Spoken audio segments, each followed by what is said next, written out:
Serikat Buruh Migran Indonesia atau SBMI mendampingi keluarga korban penyekapan WNI di Myanmar ke Lembaga Perlindungan Saksi dan Korban atau LPSK. Keluarga korban khawatir adanya intimidasi dari pihak yang terlibat kasus pidana perdagangan orang untuk mengganggu proses hukum yang sedang berjalan. 4 keluarga korban buruh migran yang menjadi korban penyekapan di Myanmar mendatangi LPSK untuk meminta perlindungan. Meski belum mendapatkan ancaman secara langsung, keluarga korban khawatir ada sindikat perdagangan orang yang akan mengintimidasi keluarga dan korban untuk mencabut laporan sehingga menggagalkan proses hukum. Keluarga korban berharap agar seluruh korban perdagangan orang dapat segera kembali ke tanah air.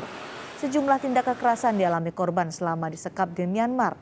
Sebelumnya, korban dijanjikan bekerja sebagai operator marketing, namun setibanya di Myanmar, mereka malah dipekerjakan sebagai skimmer.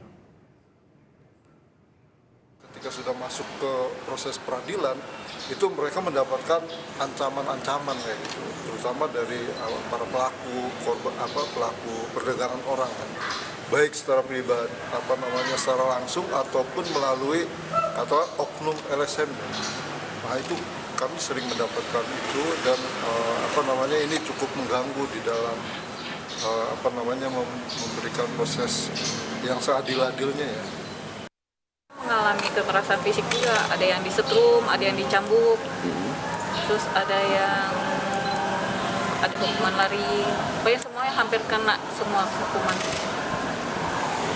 Sampai saat ini keadaan anak itu gimana? Itu adik saya.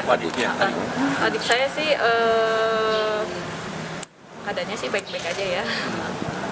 Sudah sempat komunikasi sejauh ini? Sempat.